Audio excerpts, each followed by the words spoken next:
Nous sommes à J-15 avant la Coupe du Monde. Nous sommes sur la preview numéro 33. Je suis désolé, je suis en retard. Je n'ai pas pu faire la vidéo hier à cause de la chaleur notamment. Et donc, nous revenons ici aujourd'hui pour faire deux vidéos. Donc là, on va sortir la première sur l'Uruguay.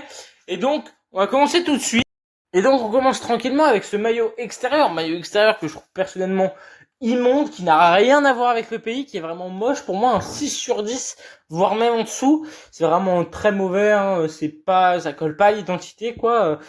C'est, on reconnaît pas le fait que c'est l'Uruguay.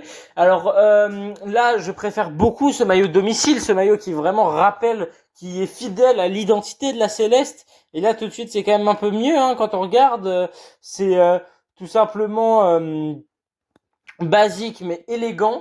Et donc, quand on regarde historiquement, ça reste quand même un sacré pays de football, hein, cette équipe uruguayenne, actuellement 17e au classement FIFA, tout juste en dessous des États-Unis, qui a quand même un bon classement moyen, historiquement 21e, qui a déjà atteint la seconde place, donc qui a déjà drop en 98 aussi. C'est quand même un très grand pays de football. Et quand on regarde la Coupe du Monde, c'est là qu'on voit quand même qu'il y a un sacré historique. Alors, on va passer vite fait on va même pas analyser en profondeur ces Coupes du Monde précédentes, hein, Coupe du Monde 30, Coupe du Monde 50, beaucoup d'autres demi-finales, c'est quand même historiquement pas mal.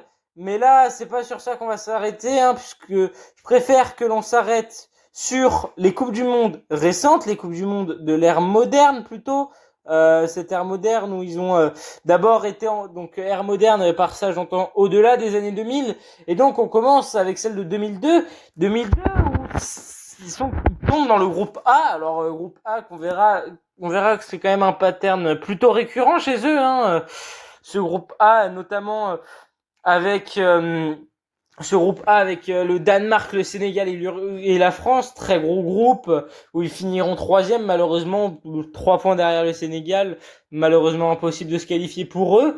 Et donc quand même, quand on regarde, plutôt historiquement assez bon, hein, c'est quand même très propre, mais c'est pas assez à ce moment-là en 2002, hein, c'est quand même décevant. 2006, ils ne se qualifient même pas.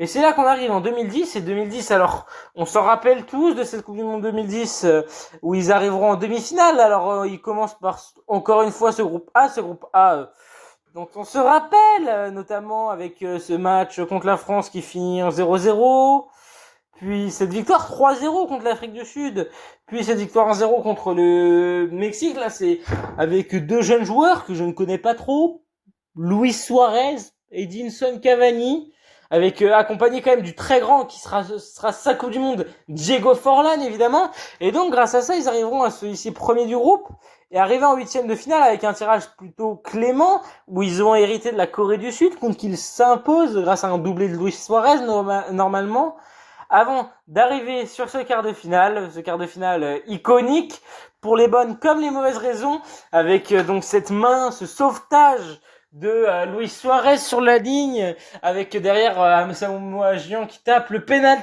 la barre sur son penalty qui suit, et donc derrière qui donne une séance de tir au but à l'Uruguay, où Abreu viendra sceller la victoire de sa Panenka légendaire. Alors Abreu, c'est quand même un sacré personnage. Il y a une vidéo de Hugo Football qui en parle très bien. 30 clubs différents, surnommé El Loco, un vrai personnage du football uruguayen, très méconnu en Europe malheureusement.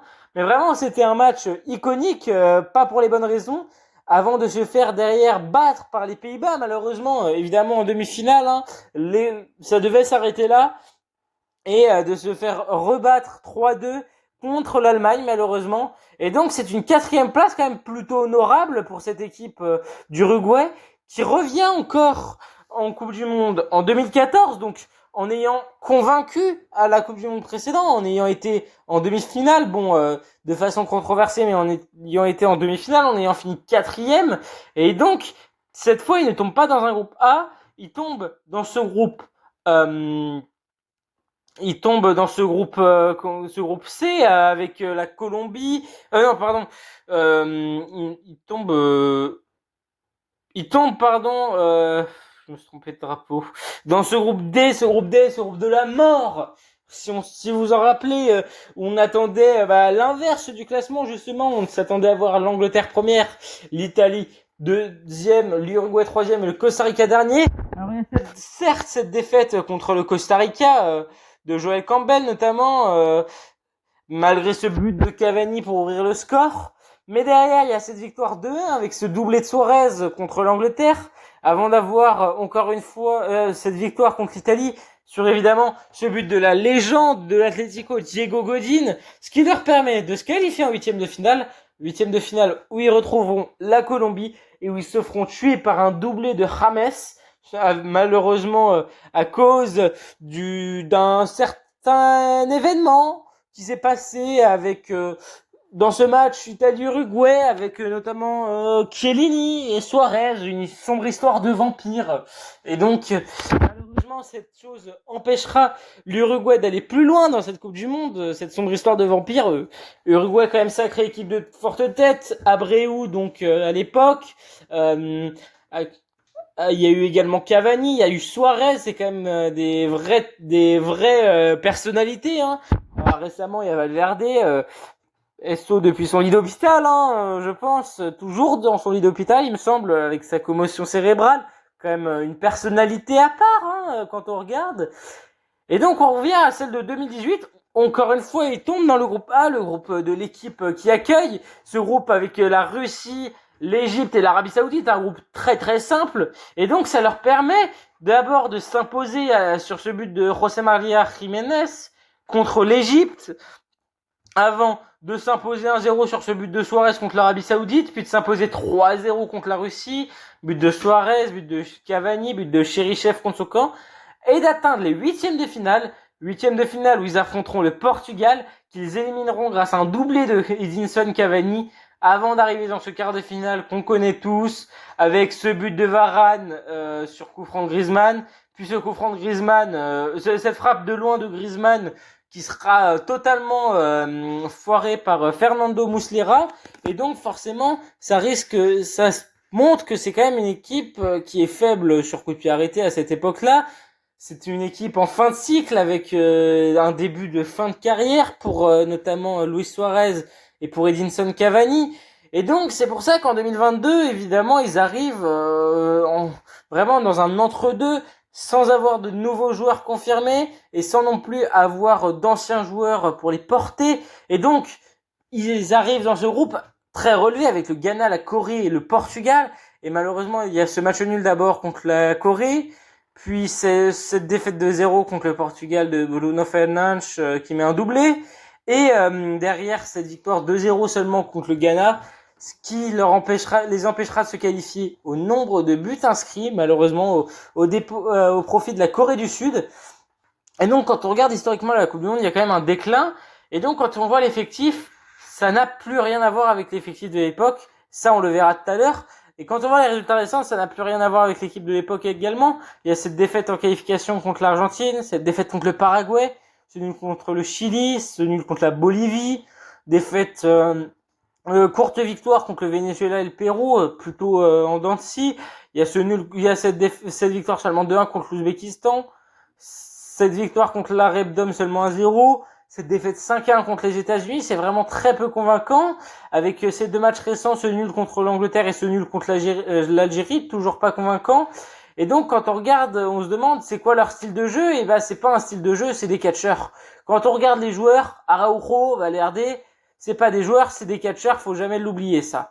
Et donc forcément ça risque de compliquer la tâche, notamment quand on va se pencher en partie sur l'effectif, une équipe dont l'effectif est quand même à géométrie variable, quand on regarde l'effectif, c'est quand même particulier, un effectif valorisé à 361 millions, mais que personnellement je juge très faible pour la nation que c'est censé être, quand on regarde en gardien c'est Israël, très bonne défense, je pense, notamment intouchable dans ses cages, critique subtile, et avec des joueurs qui n'ont même pas de valeur, qui jouent encore en jeune à Staraiste, qui jouent en jeune beaucoup à donc à Peñarol. Là, c'est quand même assez peu encourageant. Et quand on regarde leur effectif, il y a quand même des joueurs, il y a quand même des joueurs plutôt jeunes, plutôt encore sur la pente ascendante. Il y a notamment, on pense à leur star qui nous regarde depuis l'hôpital, Valverde. Mais là, quand on descend, il y a Lucas Torreira et derrière Maxi Araujo. Et plus rien. C'est vraiment le vide presque absolu. C'est vraiment triste quand on regarde ça. Et donc, on va se pencher sur 4 joueurs clés pour moi de cette sélection. Alors, il n'y aura pas vraiment de révélation, peut-être Maxi Araujo, mais encore, on sait pas. Et là, quand on regarde, on tombe sur Valverde, alors qui évolue latéral avec le Real, mais qui évoluera clairement en tant que milieu défensif avec cette sélection uruguayenne, qui est dans le 6e centile de centre réussi, de 14e centile de possession gagnée. Et donc, c'est quand même peu important. Par contre, en termes de duel défensif gagné, 92e centile, en termes de course progressive, en termes de duel aérien, c'est toujours très solide. C'est un excellent joueur avec une qualité de frappe exceptionnelle. Franchement, pas très bon à la bagarre, mais c'est quand même une forte tête. Et donc ça peut être un avantage pour cet effectif. Et donc forcément, on va arriver sur quelque chose qui va peu nous convaincre. Et donc, Ronald Araujo également. Ronald Araujo qui est tout simplement un top joueur également. Ronald Araujo qui malheureusement sortait du banc cette saison avec le Barça. On manque de confiance vraiment. Il y a eu sa retraite spirituelle et tout ça, mais quand même très important très intéressant dans le jeu vers l'avant, beaucoup moins dans le jeu défensif. Malheureusement, c'est vraiment très compliqué. Alors qui rentre souvent avec le Barça en tant que super sub, en tant que neuf, c'est vraiment ce genre de défenseur qui peut rentrer neuf. On voit quand même Marcos Araujo également qui est vraiment un très très bon Maxi Araujo pardon, qui est vraiment un excellent latéral, vraiment très bon en termes de centre, en termes de passes décisives, vraiment très offensif comme latéral, assez intéressant. Évidemment avec la constante en défense centrale, le grand José María Jiménez, taulier de la sélection de cette équipe de Diego Simeone.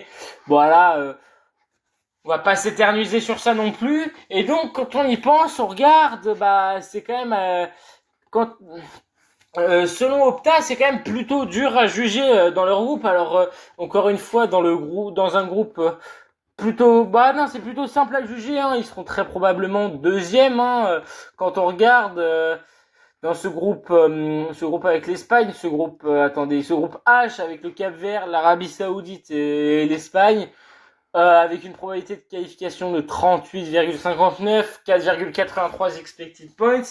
Et là encore, c'est quand même compliqué parce que derrière, ça veut dire qu'ils croiseront avec très probablement l'Argentine s'ils s'imposent. Et donc ça va être très compliqué puisqu'ils croiseront avec le premier de ce groupe J. Et donc ça risque d'être forcément très compliqué pour eux. Le premier de ce groupe J sera a fortiori l'Argentine. Même si ça peut être l'Autriche, non je rigole, sera très probablement l'Argentine. Et donc ça peut être très compliqué pour cette équipe uruguayenne. Et donc, tout ça, ça me fait poser beaucoup de questions. Et pour moi, ils se feront éliminer en 16e de finale, pas plus. Et donc, sur ce, c'est la fin de cette vidéo. N'hésitez pas à liker, commenter, vous abonner. Sur ce, ciao. La prochaine vidéo, ça sera sur le pays hôte, les États-Unis.